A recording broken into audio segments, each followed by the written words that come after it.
राहुल गांधी और कांग्रेस की तरफ से आरक्षण को लेकर लगाए जा रहे आरोपों का जवाब केंद्रीय मंत्री अमित शाह ने यूपी के एटा में दिया, जहां उन्होंने एक चुनावी रैली को संबोधित किया। गृह मंत्री अमित शाह ने राहुल गांधी को एड्रेस करते हुए क्या कहा, आप पहले ये सुनिए।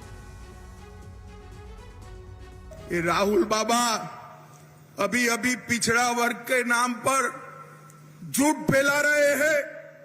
वो कह रहे हैं कि भाजपा को 400 सीटें दी तो भाजपा आरक्षण हटा दी। ये राहुल बाबा में समझ नहीं है भैया। आरक्षण हटाने के लिए पूर्ण बहुमत 2 टर्म से भाजपा के पास है, नरेंद्र मोदी के पास है, परंतु नरेंद्र मोदी जो है वो आरक्षण के समर्थक है। मैं आज मोदी गारंटी कहकर जाता हूं, SC, ST और पिछड़ा वर्ग का आरक्षण ना भाजपा हटाएगी ना किसी को हटाने देगी। ये मोदी का गारंटी। तो भाजपा ना आरक्षण हटाएगी ना किसी को हटाने देगी, ये मोदी की गारंटी है, ये कहा अमित शाह ने। वैसे चुनावी लिहाज से देखें तो आरक्षण का मुद्दा काफी बड़ा है। अगर दलित और ओबीसी वर्ग में यह संदेश चला गया कि आरक्षण खत्म कर दिया जाएगा तो इसका खामियाजा किसी भी पार्टी को चुनावी नतीजों में भुगतना पड़ सकता है। इसलिए इस मामले पर संघ की तरफ से आरएसएस प्रमुख मोहन भागवत ने बयान दिया। मोहन भागवत ने कहा कि संघ ने हमेशा से आरक्षण का समर्थन किया है। संघ संविधान सम्मत सभी आरक्षण के साथ है। उन्होंने कहा कि कुछ लोग गलत और झूठे वीडियो फैला रहे हैं। एक वीडियो घूम रहा है कि संघ वाले बाहर से तो बात ही अच्छे करके अंदर जाके कहते हैं आरक्षण का हमारा विरोध है, बाहर हम बोल नहीं सकते। अभी एकदम असत्य बात है, गलत बात है। जब से आरक्षण आया है तब से संविधान सम्मत सारे आरक्षण को संघ पूर्ण समर्थन देता है और संघ ये कहता है कि आरक्षण जिनके लिए है उनको जब तक आवश्यक लगेगा या सामाजिक कारणों से दिया गया है, वो भेदभाव जब तक है तब तक ये आरक्षण जारी रहना चाहिए। और इस पर बात करने के लिए मेरे साथ डॉक्टर गुरु प्रकाश पासवान हैं, बीजेपी के प्रवक्ता, हर्षवर्धन त्रिपाठी हैं, वरिष्ठ पत्रकार, डॉक्टर सतीश प्रकाश हैं, दलित चिंतक हैं, कई बार बीएसपी की तरफ से भी बातें रखते हैं, और डॉक्टर टीना कनवीर हैं जो कि कांग्रेस पार्टी की प्रवक्ता हमारे साथ जुड़ रही हैं। लेकिन शुरुआत गुरु प्रकाश पासवान आपसे करते हैं। गुरु प्रकाश, चुनाव आया इसलिए आरक्षण फिर से लौट के आ गया एक बार, चरण दर चरण जैसे जैसे चुनाव आगे बढ़ रहा है, पहले मंगल सूत्र फिर मुस्लिमों को आरक्षण और अब बात आ गई SC, ST और ओबीसी के आरक्षण को खत्म करने को तक को लेकर। कौन है ये जो आरक्षण को लेकर अफवाह फैला रहा है? देखिए गौरव जी, हम एक बात स्पष्ट कर देना चाहते हैं, आरक्षण हो, सामाजिक न्याय हो, संविधान हो, हमें किसी से प्रमाण पत्र लेने की आवश्यकता नहीं है। गौरव जी, आप, आपके दर्शक और ये देश, ये तीनों अच्छे से जानते हैं कि देश के इतिहास में पहली बार एक आदिवासी की बेटी संविधान के सर्वोच्च स्थान पे कब पहुंचती है, तो अब पहुंचती है। पहली बार देश के इतिहास में इतना ताकतवर प्रधानमंत्री किस वर्ग से आता है, तो अति पिछड़े वर्ग से आता है, ओबीसी समाज से आता है। पहली बार ऐतिहासिक रूप से 35% जो मंत्री हैं वो ओबीसी समाज से आते हैं केंद्रीय मंत्रिपरिषद में। तो हमें किसी से प्रमाण पत्र लेने की आवश्यकता नहीं है। पहली बार NCBC, national commission for backward classes को कॉन्स्टिट्यूशनल स्टेटस कब मिलता है, तो अब मिलता है। आज मैं चुनौती के साथ कहता हूं, मैं चैलेंज करता हूं कि भारतीय जनता पार्टी के विधायक, सांसद, आप सबकी एक सोशल प्रोफाइलिंग कर लीजिए और आपको दूध का दूध पानी का पानी हो जाएगा कि हमारे यहाँ भारतीय जनता पार्टी में आज भी अनुसूचित जाति, अनुसूचित जनजाति, अन्य पिछड़ा वर्ग, महिलाओं के लिए भी नारी शक्ति वंदन अधिनियम, हमारी माताएं और बहनें भी सांसद में आए, हमारी माताएं और बहनें भी विधानसभा में आए। इसकी चिंता किसने की है, तो भारतीय जनता पार्टी ने की है। लेकिन जानबूझ करके कुछ ऐसे लोग हैं जो इस पे राजनीतिक रोटी सेकना चाहते हैं। हमारे बिहार में लालू यादव जी कहते हैं, कौन सेकना चाहता है? जानबूझकर कुछ लोग हैं, मतलब क्या, कौन है? नाम लीजिए ना। आप कांग्रेस को कह रहे हैं, आप बीएसपी को कह रहे हैं, आप एसपी को कह रहे हैं, आप इंडिया गठबंधन, किसको कह रहे हैं? ये कुछ लोग हैं, मतलब कौन? गौरव जी, हाथ कंगन को आरसी क्या, पढ़े लिखे को फारसी क्या। लालू यादव जी के लिए आरक्षण की परिभाषा क्या होती है? मैं पार्टी का सर्वे सर्वा रहूंगा, मेरी पत्नी राबड़ी देवी विधान परिषद में नेता प्रतिपक्ष रहेंगी, मेरा एक बेटा नेता विधानसभा में रहेगा, मेरा दूसरा बेटा सरकार आने पर स्वास्थ्य मंत्री बनेगा, मेरी एक बेटी राज्यसभा की सदस्य बनेगी, मेरी दूसरी बेटी सारण से लोकसभा लड़ेगी। समाजवादी पार्टी का इतिहास देखिए, रामगोपाल वर्मा एक ही परिवार में, अखिलेश यादव चुनाव लड़ेंगे, डिंपल यादव चुनाव लड़ेंगी, राम शिवपाल यादव का बेटा चुनाव लड़ेगा, धर्मेंद्र इससे यादव आरक्षण चुनाव का क्या लेना लड़ेंगे, देना? अक्षय यादव चुनाव लड़ेंगे। तो आपके लिए अरे भैया, आरक्षण का ही तो संबंध है। आप लोग आरक्षण के नाम पे भ्रम फैलाते हैं, लेकिन आपकी कल्पना में आरक्षण की और सामाजिक न्याय की परिभाषा आपके परिवार से शुरू होती है और आपके परिवार में समाप्त होती ओके। है। आपके डॉक्टर लिए टीना आरक्षण एक कर्मवीर, गुफा ओके। है, आपके लिए आरक्षण मात्र एक राजनीतिक हथकंडा है। राजनीतिक हथकंडा है आरक्षण आपके लिए, और आप वो पार्टी हैं जो एससी, एसटी, ओबीसी का आरक्षण छीनकर मुस्लिमों को देना चाहते हैं, और आरोप आप बीजेपी पर लगा रहे हैं। डॉक्टर टीना कर्मवीर, आप पे आरोप लगा रही है बीजेपी। देखिए, सबसे पहले तो मैं बताना चाहती हूँ, जो आरक्षण का प्रावधान है वो कांग्रेस की सरकार थी, और कांग्रेस के नेतृत्व में ही आरक्षण को दिया गया था। और दूसरी बात मैं बताना चाहती हूँ, ये बिहार से आते हैं गुरु साहब, इनके यहाँ पूछिए कि सबसे पहले आरएसएस के जो मोहन भागवत जी हैं, उन्होंने बयान दिया था कि हम आरक्षण की समीक्षा होनी चाहिए। आज देखिए किस तरीके के बयान दे रहे हैं। उनका हृदय परिवर्तन कैसे हो गया अचानक से? क्योंकि ये सब लोग जानते हैं कि इस देश के अंदर आरक्षण को आप खत्म नहीं कर सकते हैं। ये वही दलित समाज है, जब इन्होंने एससी एसटी एक्ट को पंगु बनाने का काम किया था तो सड़कों पर आ गए थे, और ये भूले नहीं। और ये देश की जनता भी ये जानती है कि आरक्षण जो है ये सामाजिक न्याय के लिए, प्रतिनिधित्व के लिए है। ये कोई, आप जिस तरीके से मोदी जी एक तरफ तो कहते हैं मैं ओबीसी समाज से आता हूँ, फिर कहते हैं कि सिर्फ दो ही जातियां हैं, अमीर और गरीब की।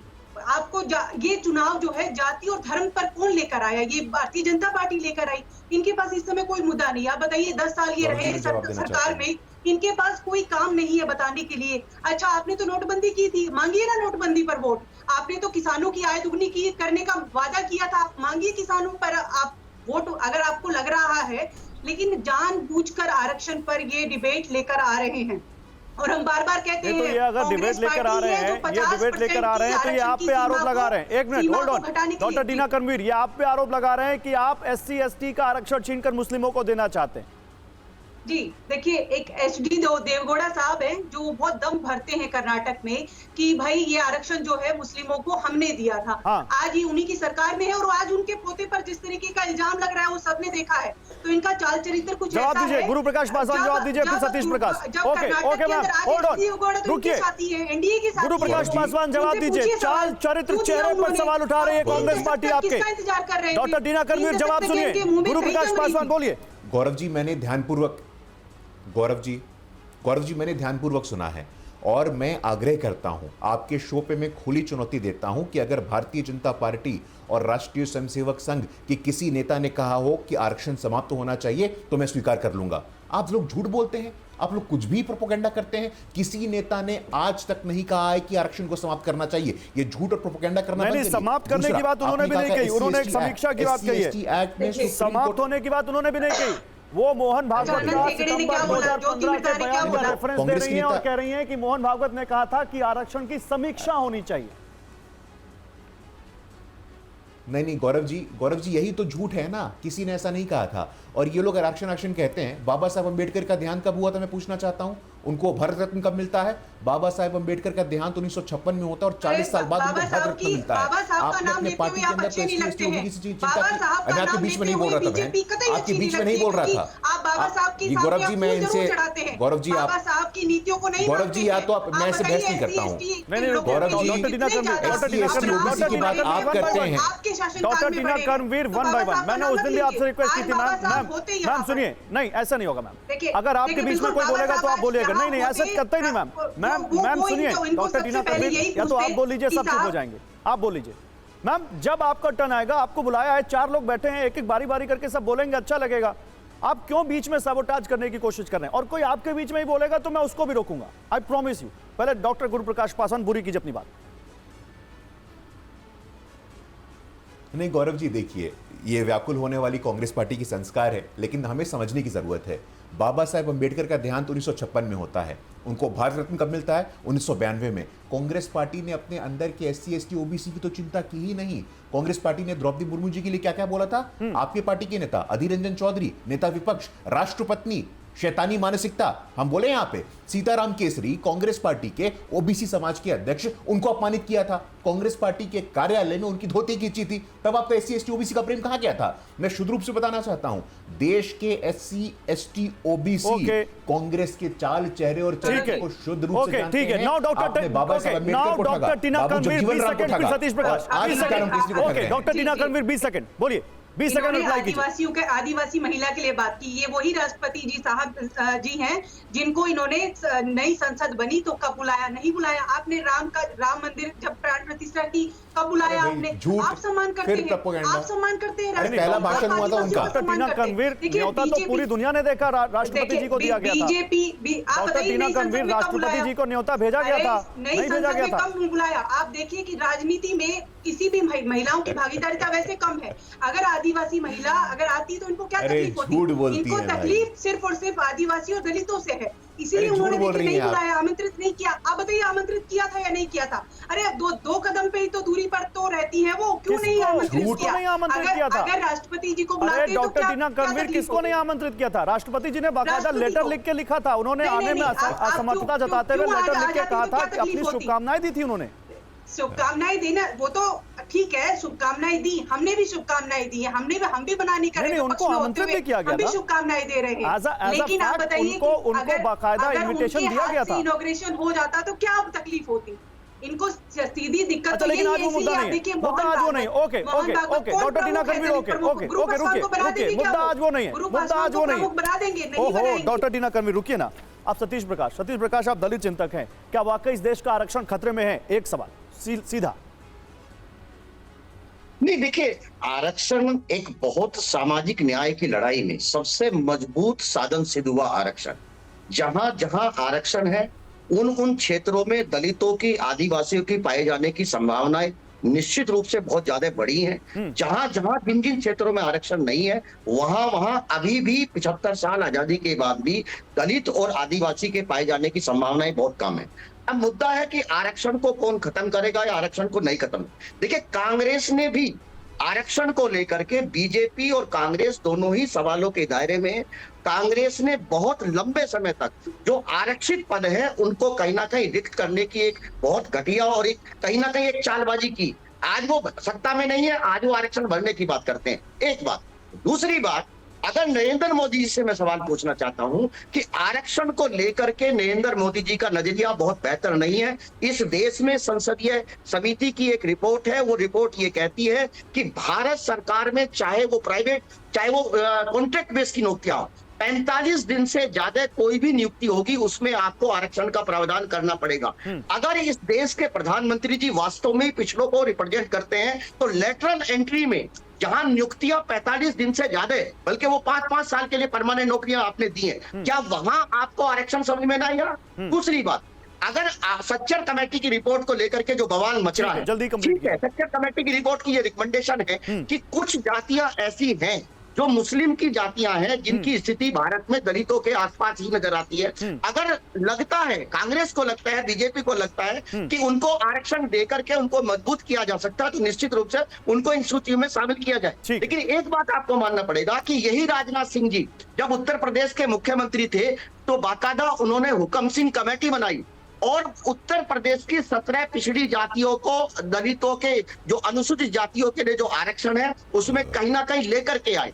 और देखिए, गुरु प्रकाश जी है, टीचर है, एक बात आपको और भी मानना पड़ेगा कि इसी नरेंद्र मोदी जी की सरकार में बाकायदा जो विश्वविद्यालय है, जो तमाम शिक्षण संस्थान है, वहां 200 पॉइंट रोस्टर सिस्टम को हटा करके आप 13 पॉइंट रोस्टर सिस्टम लाए और इसी भारत में 13 पॉइंट रोस्टर सिस्टम को क्या है आपका कि बीजेपी और कांग्रेस दोनों ने आरक्षण को डैमेज किया? आप ये कह रहे हैं ना, आप कह रहे हैं बीजेपी और कांग्रेस दोनों ने डैमेज किया आरक्षण की भावना को, आप ये कह रहे हैं एक लाइन में, आप यही कह रहे हैं ना? ठीक है, अब मैं हर्ष जी के पास जाऊंगा। हर्ष जी, क्या ये देश की चुनावी पॉलिटिक्स को आरक्षण का ये मुद्दा बहुत सूट करता है क्या? अभी हम देख रहे थे मुस्लिम आरक्षण पे बात हो रही थी, अब ओवरऑल आरक्षण पे बात होने लग गई। ये किसके हक में जाएगा ये अगर मुद्दा ज्यादा उठता है तो? गौरव जी, मुझे लगता है कि चुनाव के समय हर सत्ताधारी पार्टी हो या हर विपक्षी पार्टी हो, उसकी कोशिश तो यही होती है ना कि सत्ता में पहुंचे। और पिछले करीब 1 साल से राहुल गांधी क्या कोशिश कर रहे थे कि भाई हम जातीय जनगणना कराएंगे, हम उनको उनका हक देंगे, जितनी आबादी होगी उतना हक देंगे। वो लगातार जिस तरह से बोलते रहे, उसमें उन्होंने अपने मैनिफेस्टो में जो शामिल किया, जो बहुसंख्यकवाद शामिल किया, जो मुस्लिमों को उनके पर्सनल लॉज के लिए कहा, ये सब उनके मैनिफेस्टो में। नरेंद्र मोदी यानी भारतीय जनता पार्टी के मैनिफेस्टो में ये सब नहीं आया। लेकिन जब सैम पित्रोदा का आ गया, जब उनको दिखा कि इस तरह से कांग्रेस पार्टी, राहुल गांधी पूरी तरह से हिंदुओं को जातियों में बांटने की कोशिश कर रहे हैं, तो उनको तथ्य के तौर पर उनको एक चीज मिल गई और उसका उन्होंने उपयोग किया। उन्होंने कहा कि ये सीधे सीधे पिछड़ों का, दलितों का जो आरक्षण है वो मुसलमानों को देना चाह रहे हैं। अब ये बहुत हद तक सच है। अगर आप ध्यान से देखें, आंध्र प्रदेश, कर्नाटक इसके दो बड़े उदाहरण हैं। बाकायदा कांग्रेस के मैनिफेस्टो में रहा है, तो वो बात उनके ऊपर चिपकती दिखी और वो परेशान हुए, क्योंकि अगर पिछड़ों और दलितों का, और पिछड़ों और दलितों के बड़े नेता वो लगातार ये कह रहे कि ये तो हो नहीं सकता, क्योंकि भीमराव अंबेडकर जी ने बहुत स्पष्ट तौर पर संविधान सभा में कहा था, धर्म के आधार पर आरक्षण नहीं हो सकता है। अब राहुल गांधी और कांग्रेस को परेशान कर रहा है। कमाल की बात यह है कि जिस नेता के हवाले से, आचार्य प्रमोद कृष्णन के बयान के हवाले से आया, वो उस वक्त कांग्रेस पार्टी में थे, वो उस वक्त प्रियंका गांधी के सलाहकार थे। मुझे ये लगता है कि कहीं न कहीं राहुल गांधी और कांग्रेस आपने पार्टी, क्योंकि आचार्य प्रमोद कृष्णन के बयान का जिक्र किया, आरजी, मैं काम करता हूं, उनका वो बयान जो वायरल हो रहा है और उनकी वो सफाई जो उसके बाद आई है, दोनों दिखा देता हूं। मुझे लगता है डिबेट में हमारे दर्शकों को समझ में आएगा। वो बयान दिखाइए आचार्य प्रमोद कृष्णन का, और फिर उसके बाद उनकी जो सफाई आई वो भी दिखाइए, फिर डॉक्टर टीना कर्णवीर आता हूं। और बड़ी मजेदार बात है, जातिवादी होने का हमला हम पर वो नेता करते हैं जो एक एक जातियों के नेता हैं, जिनकी हैसियत एक एक जाति की है। ये पिद्दी न पिद्दी के शोर में ब्राह्मणों को धमकाने की बात करते हैं। मैं कहना चाहता हूं कि अगले महाकुंभ में एक प्रस्ताव आना चाहिए। यदि भारतीय लोकतंत्र से, भारत की राजनीति से जातिवाद को मिटाना चाहते हो, और भारत के संविधान में बाबा साहब अम्बेडकर ने यह व्यवस्था दी है, यह हमारा प्रेम्बल है कि भारत के अंदर धर्म, जाति और लिंग के आधार पर कोई भेदभाव नहीं होगा। तो यदि यह व्यवस्था बाबा साहब अम्बेडकर ने दी है, तो अब विद्वान जन सोचो, फिर ये जातियों के नाम पर आरक्षण भारत को विभाजित कर रहा है। जो मेरे इस कथन से सहमत है, अगर हाथ खड़े करके मुझे, तो अगले महाकुंभ में यह प्रस्ताव आएगा कि भारत को जातिगत आरक्षण से मुक्त किया जाए। और अब सुनिए प्रमोद कृष्णन अपने इस वायरल वीडियो की सफाई में क्या कह रहे हैं। देखिए, नरेंद्र मोदी जी के खिलाफ साजिश करना, षड्यंत्र करना, ये कांग्रेस की पुरानी आदत है।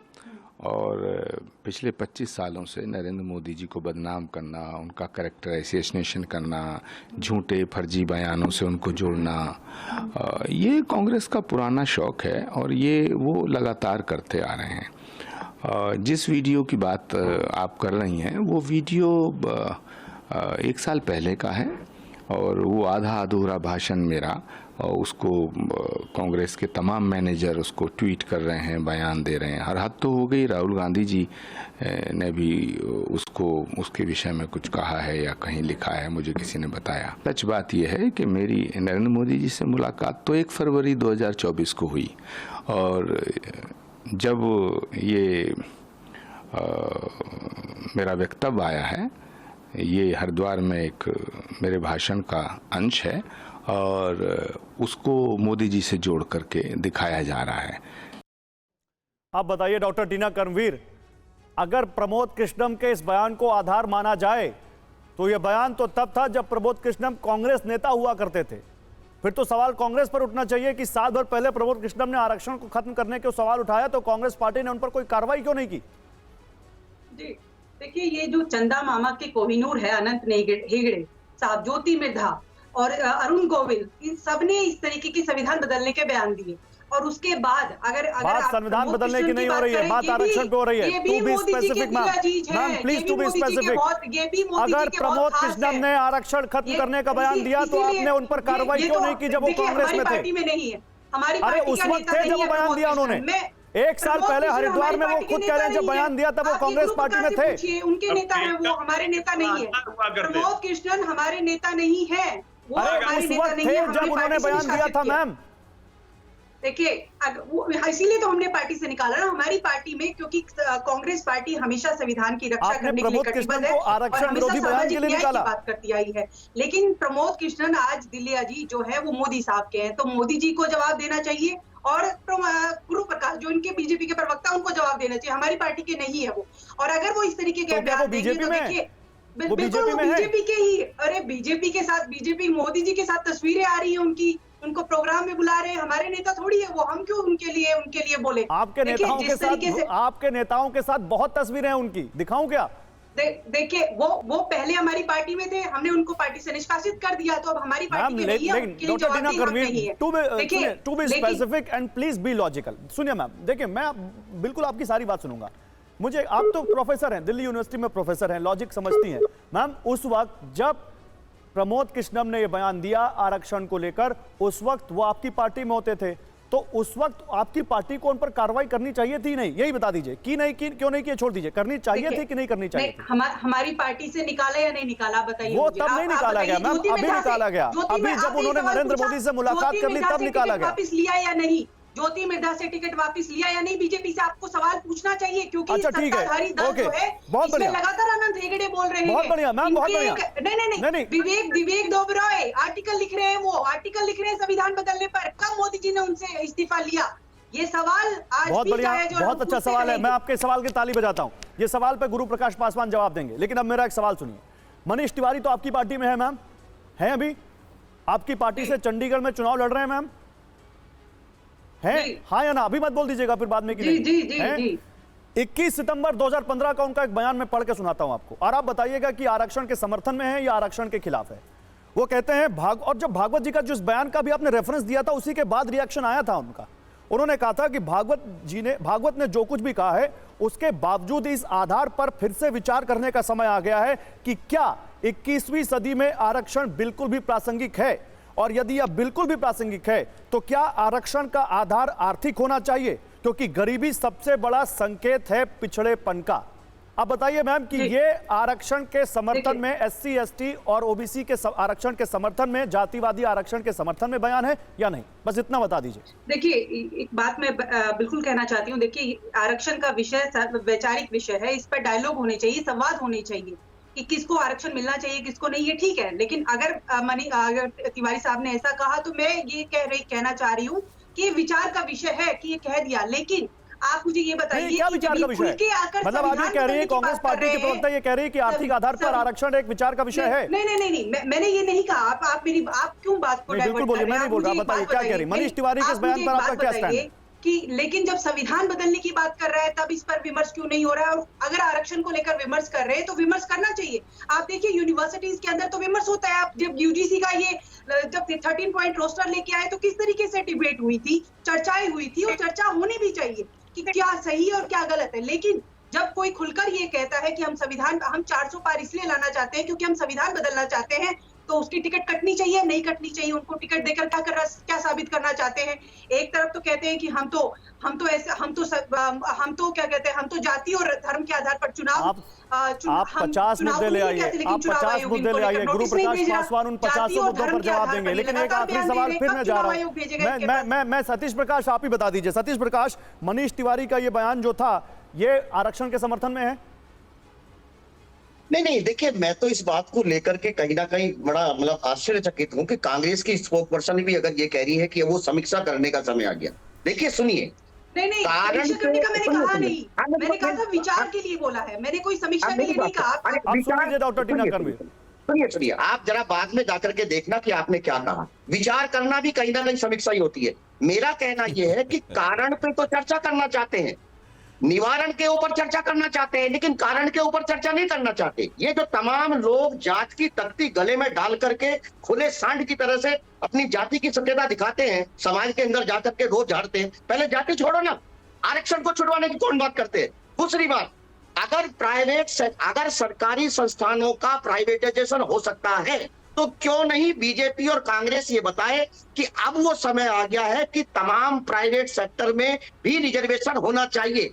और ये बात मैं नरेंद्र मोदी जी से भी पूछ रहा हूँ और राहुल गांधी जी से भी पूछ रहा हूँ। अगर कांग्रेस वास्तव में चाहती है, नहीं, मैं तो ये पूछ रहा हूँ, एक मिनट सतीश प्रकाश, मैं ये पूछ रहा हूँ, एक मिनट रुकिए डॉक्टर टीना कर्मी, नो मैम, मैंने आपसे रिक्वेस्ट की थी ना, मैं आपको किसी के बीच में बोलने दूंगा और ना किसी और को आपके बीच में बोलने दूंगा। रुक जाइए मैम, बहुत समय, मैम अभी डिबेट में बहुत समय बाकी है, अभी बोलिएगा। सतीश प्रकाश, मैं तो ये पूछ रहा हूँ कि जिस मोहन भागवत के बयान को आरक्षण विरोधी कहा जाता है 2015 के बयान को, क्या मनीष तिवारी का बयान उससे अलग है या इन दोनों में कोई समानता मिलती है आपको? देखो, आज की जो बीजेपी है, कल की वो कांग्रेस थी।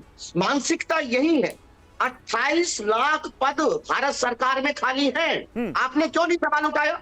आप सवाल पूछिए ना। दूसरी बात मेरा कहना यह है कि देखिए, आज वो समय आ गया है जब आप जाति को छोड़ना चाहते हैं या आरक्षण को छोड़ना चाहते हैं। मैं तमाम डिबेट के बीच में आपको यह कहना चाहता हूं कि चलिए, अगर आपको आरक्षण के ऊपर चर्चा करनी है, हम आरक्षण की समीक्षा, आरक्षण को देना भी चाहते हैं, छोड़ना भी चाहते हैं। आप जाति छोड़ेंगे, आप जातीय व्यवस्था को छोड़ेंगे, आप सामाजिक अत्याचार को छोड़ेंगे, इसकी जिम्मेदारी कौन लेगा? देखिए, मेरा कहना यह है कि आरक्षण कोई भीख नहीं है, वो सामाजिक न्याय का सबसे मजबूत साधन है।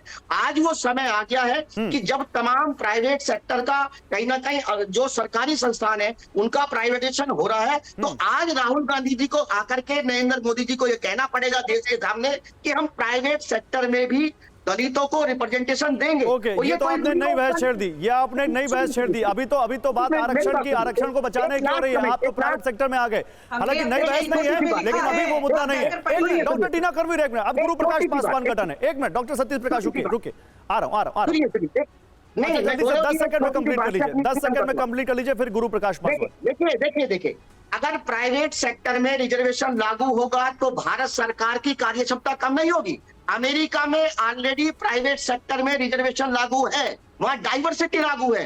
तो अगर अमेरिका प्राइवेट सेक्टर में रिजर्वेशन लागू करके इतना आगे बढ़ सकता है तो भारत सरकार पीछे नहीं जाएगी। सर, ये सरकार को मेरा मानना है, मैं नहीं कह रहा कि आप गलत कह रहे हैं, मैंने ये आपकी बात पे सवाल नहीं उठाया। मैं तो गुरु प्रकाश पासवान के पास जाना चाहता हूं। गुरु प्रकाश पासवान, 2015 का मोहन भागवत जी का बयान, आरक्षण की समीक्षा होनी चाहिए, ऑन रिकॉर्ड है, और वो मतलब वो कह रहे हैं कि ऐसा कुछ हो, ऐसी एक कमेटी बने जिसमें सच्चे मन से चिंतित, सामाजिक समानता के प्रति प्रतिबद्ध लोगों की एक समिति बनाएं, जिसमें समाज के कुछ प्रतिनिधि भी शामिल हो। उन्हें यह तय करना चाहिए कि किस वर्ग को आरक्षण की आवश्यकता है और कितने समय के लिए। 2015 में आया था ये बयान, जिसके बाद मनीष तिवारी जी का रिएक्शन आया, मैंने बताया। उसके बाद बिहार का इलेक्शन हुआ था और बिहार के इलेक्शन में आरजेडी सबसे बड़ी पार्टी बनकर आई थी, महागठबंधन की सरकार बनी थी। क्या बीजेपी को डर है कि आरक्षण का जिस तरह से ये एक बार से फिर से मुद्दा उठा दिया विपक्ष ने, ये आपको डेंट कर सकता है इस चुनाव में? क्या आपको इस बात का डर है, इसीलिए तमाम नेता आपके बार बार आरक्षण पर आकर अपनी पोजीशन क्लियर कर रहे हैं? नहीं, देखिए गौरव जी, मैं आपको स्पष्ट कर देना चाहता हूं कि मोहन भागवत जी के बयान को कई बार ट्विस्ट करके दिखाया जाता है। मोहन भागवत जी का ही यह बयान आया है कि आरक्षण कब तक, जब तक दलित, ओबीसी, आदिवासी चाहे तब तक। ये भी मोहन भागवत जी का बयान है। हाँ। आपके विचार में, आपके व्यवहार में, आपकी कथनी में, आपकी करनी में किसी प्रकार का कोई अंतर नहीं होना चाहिए। आखिरकार क्या कारण है गौरव जी, मैं आपसे पूछना चाहता हूं कि बाबा साहेब अंबेडकर के बाद देश के इतिहास में दूसरी बार कोई अनुसूचित जाति समाज का व्यक्ति कानून मंत्री बनता है तो अब बनता है अर्जुन राम मेघवाल जी। मैं चुनौती देना चाहता हूं, मैं चैलेंज करता हूं यहाँ पे सतीश प्रकाश जी को और कांग्रेस की प्रवक्ता को कि आप बताइए, पहली बार parliamentary standing committee on home affairs का अध्यक्ष कोई दलित समाज का व्यक्ति बनता है, बृजलाल जी तो अब बनते हैं। पहली बार पद्म सम्मानों से तमिलनाडु से आने वाले इलैया राजा जी को राज्यसभा भेजा जाता है तो अब भेजा जाता है। अरे आपने तो मनीष तिवारी जी का बयान बताया, मैं तो बताता हूं राजीव गांधी जी का बयान। सदन के पटल पे उन्होंने जातिगत जनगणना का विरोध किया था। उन्होंने मार्च 1990 के अपने भाषण में स्पष्ट रूप से कहा था कि you are bringing the country on the edge of caste wars. देश में जातिगत युद्ध हो जाएगा अगर आप जातिगत जनगणना करेंगे। आगे आइए, आनंद शर्मा इनके वरिष्ठ नेता हैं, वो कहते थे कि जाति जाति मत करिए आप लोग, इससे हमारा कोर दुखी होता है। आगे आइए, कपिल सिब्बल इनके समय में शिक्षा मंत्री रहे। तो गुरु प्रकाश जी समय के साथ विचारधारा इवॉल्व होती है, समय के साथ और जरूरतों के मुताबिक चीजें इवॉल्व होती हैं। हो सकता है उस वक्त की कांग्रेस पार्टी को लगा हो कि जातिगत जनगणना नहीं होनी चाहिए, इस वक्त की कांग्रेस पार्टी को लग रहा है कि जातिगत जनगणना होनी चाहिए। दिक्कत क्या है इसमें? गौरव जी, मैं तो आपका आभारी हूं कि आपके इस शो पे जो बहुत सारे लोग देखते हैं उस पे कांग्रेस पार्टी के प्रवक्ता ने विधिवत रूप से ये स्वीकार किया कि आरक्षण पे विचार होना चाहिए। ये सतीश प्रकाश जी ने भी ऑब्जर्व किया है, हमने भी ऑब्जर्व किया है और आपके दर्शकों ने भी ऑब्जर्व किया है। हमने अपने देखिए, मैनिफेस्टो आप राहुल गांधी जी की बात कर रहे मैं हैं। अभी टीना परवीर आपको आऊंगा, अभी आपको समय देने का मौका दूंगा, अभी तुरंत इसके बाद बीच में नहीं बोल प्रकाश पासवान की बात कंप्लीट कीजिए, कीजिए, ऐसे नहीं होता है। बोलिए। गौरव जी, नहीं गौरव जी देखिए, यहाँ पे मैं हिपोक्रेसी जो हिपोक्रेसी है राहुल गांधी जी की, मैं बताना चाहता हूँ। राहुल गांधी जी की सरकार है कर्नाटका में, हिमाचल प्रदेश में, अभी कुछ दिनों पहले मध्य प्रदेश में, छत्तीसगढ़, राजस्थान में उनकी सरकार थी। वो कहते थे कितने ओबीसी सेक्रेटरी हैं। जहां जहां कांग्रेस पार्टी की सरकार रही है वहां एक भी सेक्रेटरी आज की डेट में भी ओबीसी समाज से नहीं आता है। ठीक है, डॉक्टर टीना कर्मवीर आप रिप्लाई देना चाहती हैं, आपकी बात पे वो अपनी पोजीशन क्लियर करना चाहती हैं। एक मिनट, डॉक्टर टीना कर्मवीर को मैं मौका देना चाहिए। बोलिए डॉक्टर टीना कर्मवीर, क्या कह रही हैं आप? देखिए, सबसे पहले तो मैं बता दूं इनको कि हमने अपने मैनिफेस्टो में प्रावधान किया है कि 50% जो कैप है उसको हटाएंगे। तो आरक्षण को लेकर ये कांग्रेस पार्टी लगातार हमेशा पक्षधर रही है दलित, वंचित और आदिवासी समाज के हित के लिए। ये लोग तो कभी भी ये लोग तो तीन चीजों से बहुत नफरत डॉक्टर टीना करते हैं। कर्मवीर, अगर आप 50% 50% कैप हटाएंगे तो कितना कर देंगे आरक्षण? देखिए, ये तो सरकार बनने के बाद हम तय करेंगे कितना करेंगे, लेकिन जो हमने अभी कहा है ये हमने अपने मैनिफेस्टो में डाला है। और दूसरी बात, अगर प्राइवेट इंस्टीट्यूट के अंदर भी हम रिजर्वेशन देने का काम करेंगे सरकार बनने के बाद। इंडिया अलायंस की सरकार बनते ही सबसे पहले हम लोग ये करने जा रहे हैं। ये आपने अपने मैनिफेस्टो में लिखा है, नहीं करते। ये आपने अपने मैनिफेस्टो में लिखा है कि आप निजी संस्थानों में भी आरक्षण देंगे। जी बिल्कुल लिखा है ये साफ। जी, हमने लिखा है कि कांग्रेस अनुसूचित जनजाति और पिछड़ा वर्ग के छात्रों को निजी शिक्षण संस्थानों में आरक्षण देने के लिए संविधान के अनुच्छेद 15 के संदर्भ में कानून बनाएगी। तो ये साफ लिखा हुआ है। शिक्षण संस्थानों में भी या नौकरियों में भी बनाया है। आप मुझे बताइए कि इनके मैनिफेस्टो में क्या लिखा हुआ है? या नौकरियों में भी मैम? नहीं, ये संस्थानों में बात कर रही हूँ मैं, संस्थानों में। क्योंकि जिस तरीके से देखिए, ये बीजेपी और ये मीडिया और बीजेपी जिस तरीके से मुद्दों को डाइवर्ट करती है वो नहीं करना चाहिए। क्योंकि जब इनसे सवाल पूछा जाता है तो ये खामोश हो जाते हैं।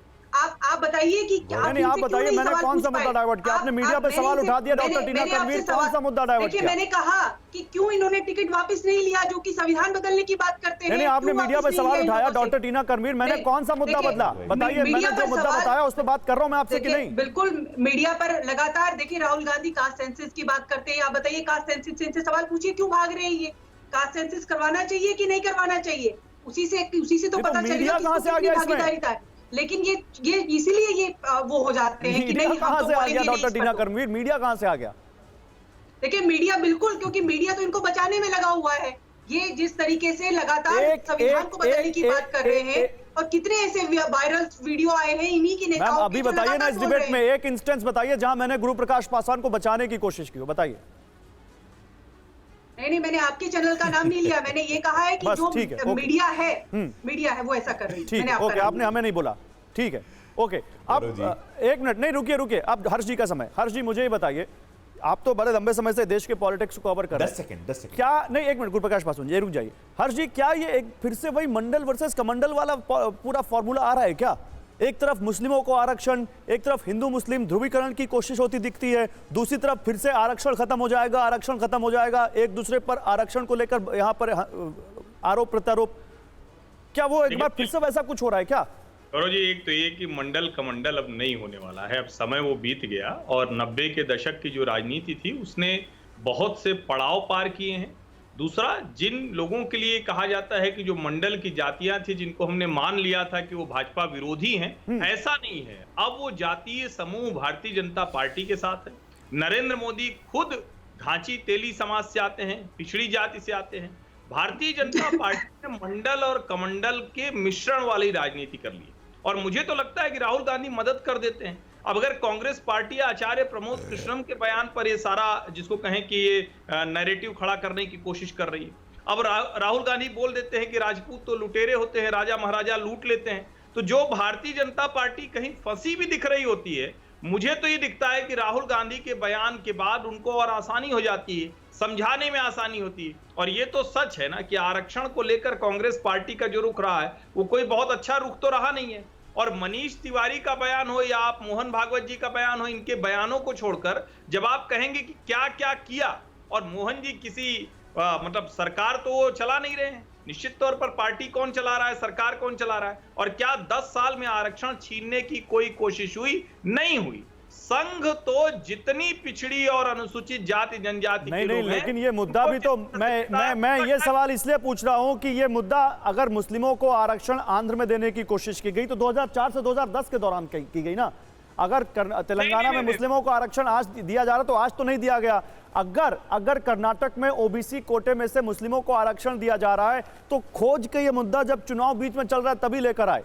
ये इसलिए मैं मंडल का मंडल की बात कर रहा हूं। मैं आपको सर एक बार मैं आ रहा हूं, मैं आप बोलिएगा हर्षी, मैं जरा बीजेपी नेताओं के दो बयान सुनाना चाहता हूं, फिर आप ही से पूछूंगा। जरा सुनाइए पीसीआर, गृह मंत्री अमित शाह क्या कह रहे हैं, जेपी नड्डा क्या कह रहे हैं।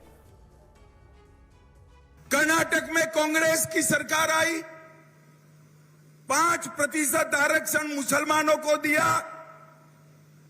हैदराबाद में कांग्रेस की सरकार थी, 5% आरक्षण मुसलमानों को दिया।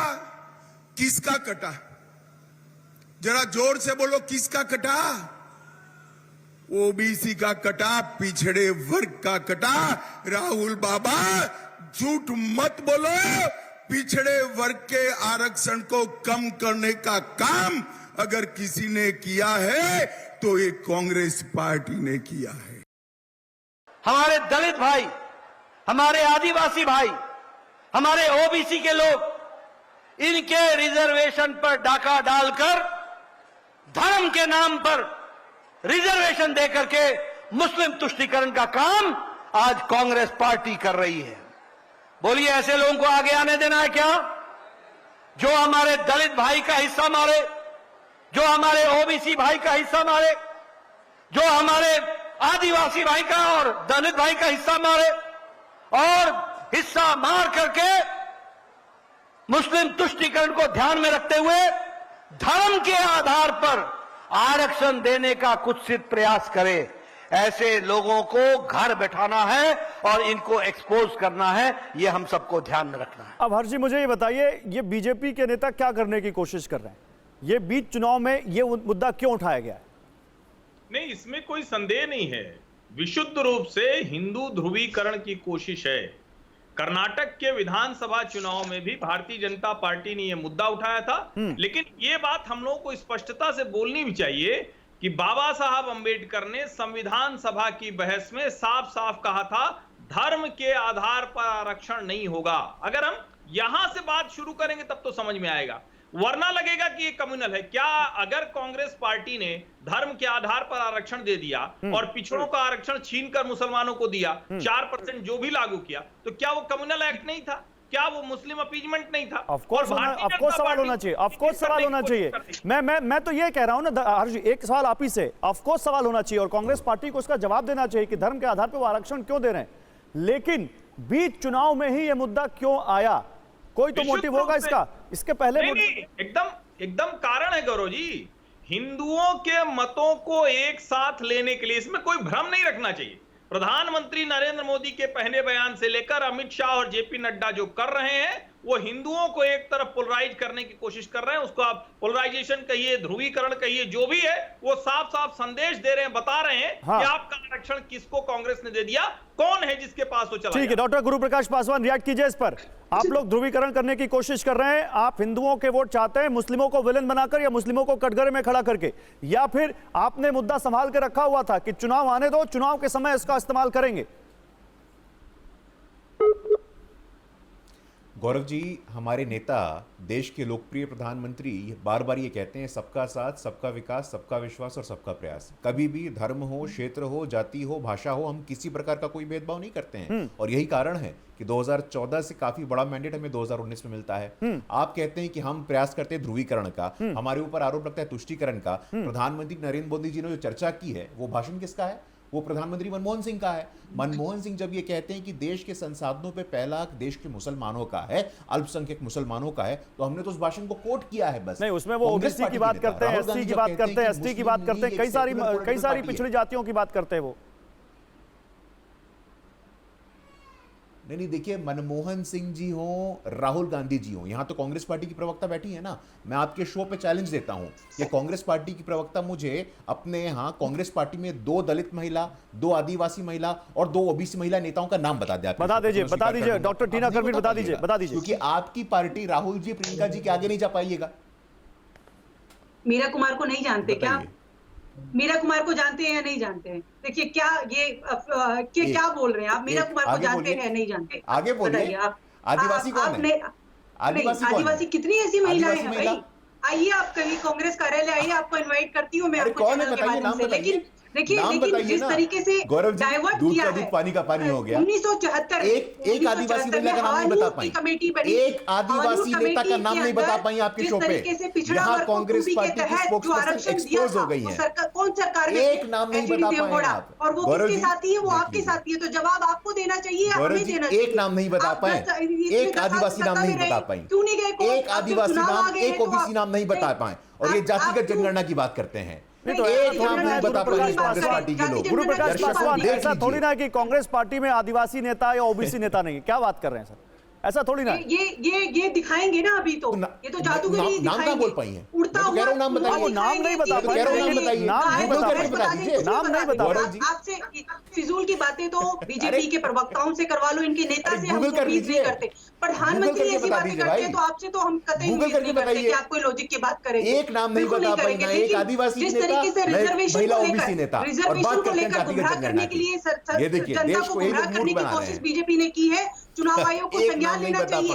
अरे 10 लीजिए दर्शकों, ये कांग्रेस पार्टी के लोग हैं, ना एक आदिवासी महिला ना एक ओबीसी महिला। धन्यवाद गौरव जी, आपने वहाँ पर रिजर्वेशन मिल रहा है। आज अचानक से आपको क्यों जाग गई? आप अचानक से एक नाम बता दीजिए भाई, इधर उधर की बात मत आपको नाम बताया ना, आपको भी पता आ जाइए। आप एक नाम बताइए, एक आदिवासी महिला, एक आदिवासी महिला, एक आदिवासी महिला का नाम बताइए। आप नहीं बता पाइएगा। आमंत्रित करती हूँ कांग्रेस कार्यालय आइए, कितने हजारों लोग मिलवा देंगे आपको।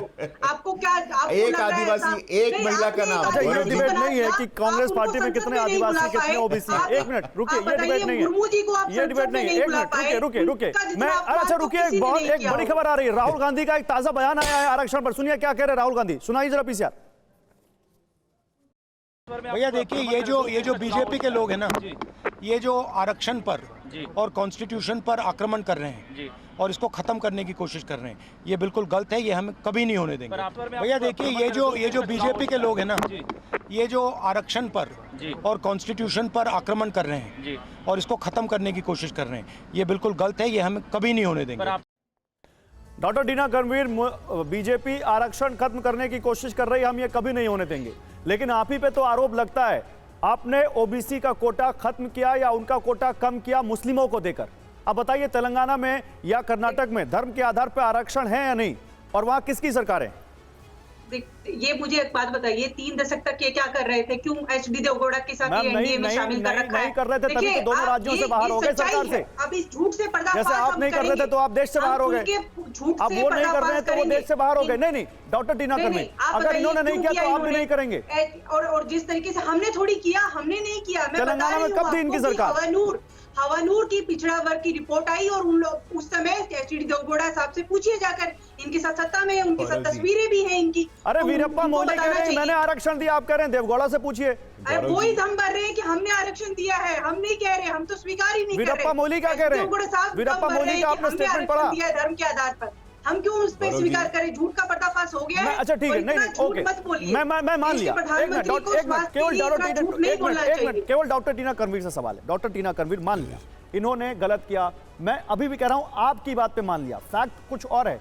आपकी बात पे मान लिया कि देवगौड़ा लेकर आए मुस्लिमों को आरक्षण ओबीसी में, तेलंगाना में आपके पहले की सरकार ने कर दिया, आप खत्म कर दीजिए। आप नहीं चाहते मुस्लिमों को आरक्षण धर्म के आधार पर दिया जाए, आप खत्म कर दीजिए, हो जाएगा बिल्कुल क्लियर कि कांग्रेस पार्टी का क्या स्टैंड है। ये जो विमर्श है, ये आरक्षण को समझने की जरूरत है। आरक्षण का मतलब ही रिप्रेजेंटेशन है। आरक्षण धर्म के आधार जिस पर तरीके से नहीं, ये जाति के आधार पर रिजर्वेशन मिला है तो ये रिप्रेजेंटेशन का सवाल है, सामाजिक न्याय का सवाल है। और जिस तरीके से आज देश के प्रधानमंत्री आरक्षण की विमर्श को बीच में लेकर आए चुनाव के समय, मुस्लिमों की सारी जातियों को आरक्षण देना पड़ेगा। मुस्लिमों की सारी जातियां आरक्षण के लायक है मैम। जो आप कर्नाटक में तो 2B ये में कर सवाल रहे हैं। बीजेपी से क्यों नहीं पूछा? ये एक दशक तक की सरकार में रहे, सरकार सत्ता आपकी में है रहे, मैम। इनको हटा देना अगर चाहिए ये था, देंगे सुप्रीम केंद्र में कोर्ट तो मैं बात हटा देते। पूछूंगा, सरकार नहीं, आपकी है।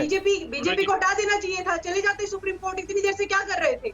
तो देखिए मैडम इन्होंने 10 सुप्रीम साल में कोर्ट कोई जाएंगे काम तो नहीं हट जाएगा, आप नहीं हटाएंगे। 10 साल से बेरोजगारी इस कदर है और महंगाई इस कदर बढ़ रही है, लेकिन उसके बावजूद इनके पास कोई विमर्श नहीं है, इनके पास रैलियों में जाके सतीश किसी प्रकाश, डॉक्टर ने कहा है, ओके, क्या सतीश भाषण- प्रकाश, सतीश कैसी प्रकाश, भाषण सतीश देने के लिए? प्रकाश। घर बैठिए, सवाल घर जवाब भी बैठिए, नहीं देना है। आराम अगर कीजिए, जो इतनी सवाल गर्मी में क्यों जा रहे हमें फंसाता है उस सवाल का जवाब भी नहीं देना है। धर्म के आधार पे आरक्षण, आप तो दलित चिंतक हैं, बताइए क्या ओबीसी का, दलित का अगर कोटा में सब कोटा देना सही है? नहीं, देखिए गौरव जी, भारत का ये दुर्भाग्य है कि तमाम इस्लाम में जातियां नहीं है, लेकिन भारत का जो इस्लाम है, यहाँ धर्म परिवर्तन तो आप कर सकते हैं लेकिन जाति परिवर्तन नहीं कर सकते। जो व्यक्ति हिंदू धर्म में जिस जाति का होगा, मुसलमान में भी उसकी जाति वही होगी। इसलिए भारत में आप देखेंगे कि तमाम पिछड़ी जातियां जो मुस्लिम समाज में है वो आरक्षण में बाकायदा शामिल है। देखिए एक से छोटी सी बात बताऊंगा, अभी जो है तमाम नॉर्थ ईस्ट के जो लीडर्स हैं, आज कांग्रेस के अंदर, आज बीजेपी के अंदर वो बहुत सारे आदिवासी लीडर्स हैं, तमाम नॉर्थ ईस्ट है जो कल कांग्रेस में काम करते थे। मैं टीना जी को यही समझाना चाह रहा था कि देखिए मामला ये नहीं है। मेरा एक सवाल का जवाब आप दोनों लोगों ने नहीं दिया कि क्या प्राइवेट सेक्टर में रिजर्वेशन देने के लिए कांग्रेस और बीजेपी तैयार है। दूसरी बात, जिस पिछड़ों के आरक्षण की आप मुसलमानों को देने की बात करते हैं, उत्तर प्रदेश में 68,000 शिक्षकों की भर्ती में बाकायदा 18,000 पिछड़े शिक्षकों के पद योगी सरकार खा गई और हाईकोर्ट की तमाम चेतावनी के बावजूद भी आज तक उन लोगों को कहीं ना कहीं उनकी नियुक्तियां नहीं दी है। नरेंद्र मोदी जी ने बाकायदा केंद्र सरकार के 28 लाख पद खाली है, वो कहीं ना कहीं पिछड़ों का हक माना जा रहा है। मैं तो कुछ और पूछ रहा हूं, आप दूसरे मुद्दे पे चले आए। ये मुद्दा आप बोल चुके हैं, ये आप पहले भी बोल चुके हैं सतीश प्रकाश, ये आप पहले बोल चुके हैं, रिपीट कर रहे हैं आप। मैं पूछ रहा हूं मुस्लिमों की वो जातियां, सुनिए सतीश प्रकाश सुन लीजिए, मेरा सवाल है मुस्लिमों की वो जातियां जो पहले से दलित थी या पिछड़ी जातियों में थी, वो कन्वर्ट होकर अगर मुस्लिम हो गई, या वो हैं मुस्लिमों में भी अगर वो निचली जातियां हैं, आरक्षण के लायक है तो बिल्कुल आरक्षण मिलना चाहिए। लेकिन जिस तरह से कर्नाटक में मुस्लिमों की सारी जातियों को आरक्षण दिया गया है, ओबीसी में सब कोटा, सही है वो? आप सारी जातियों को आरक्षण में शामिल नहीं कर सकते। मैं ये कह रहा हूं कि भारत में धर्म परिवर्तन होता है, जाति परिवर्तन नहीं होता। जो हिंदू से मुसलमान बना है, जो उसका जातीय स्तर वहां था, इसलिए मुसलमानों में भी उनका जातीय स्तर ये है, इसलिए पिछड़ी जाति में मुसलमानों की बहुत सारी जातियां शामिल है। दूसरी बात, एक बात मैं कह दूं कि आरक्षण के दायरे में सिर्फ पिछड़ा दलित नहीं है, तमाम स्वर्णों की जातियां भी आरक्षण के दायरे में है। 15% इस देश में स्वर्ण जातियां हैं और वो आरक्षण पा रही है बाकायदा ईडब्ल्यूएस का। 10% आरक्षण के दायरे में है और ईडब्ल्यूएस धर्म के आधार पे तो नहीं है। ईडब्ल्यूएस के अंदर किसी दलित की नियुक्ति नहीं होती। अगर आपके पास कोई आंकड़ा हो कि इस ईडब्ल्यूएस के अंदर जब से ये लागू है किसी दलित को या किसी आदिवासी को इसमें शामिल किया गया हो, अभी नहीं हुई है। तो मेरा कहना यह है कि जब भारत की तमाम जातियां आरक्षण का लाभ उठा रही है, सवाल आप समय खत्म हो चुका, जल्दी पूरी कीजिए अपनी बात। ये कहीं ना कहीं गलत समीक्षा है। ओके हर्ष जी, आप कुछ कहना चाह रहे थे? 10 सेकंड। नहीं देखिए, मैं यही कह रहा हूं कि आप जब आपने बताया उसके बावजूद अभी राहुल गांधी के बयान पर जो कांग्रेस प्रवक्ता हैं उन्होंने कोई टिप्पणी नहीं की उस तरह से। वो आपने बताया कि वीरप्पा मोइली लेकर आए और कमाल की बात यह है कि देखिए तथ्य क्या है। तथ्य यह है कि भारतीय जनता पार्टी ने विधानसभा चुनाव में इसको मुद्दा बनाया था। तब भी कहा गया कि देखिए कम्युनल कर रहे हैं, आरक्षण ले लेंगे। तो मुझे लगता है भाजपा का स्टैंड बहुत क्लियर है, कांग्रेस का स्टैंड बहुत क्लियर है। कांग्रेस छिपा कर मुसलमानों को देना चाह रही,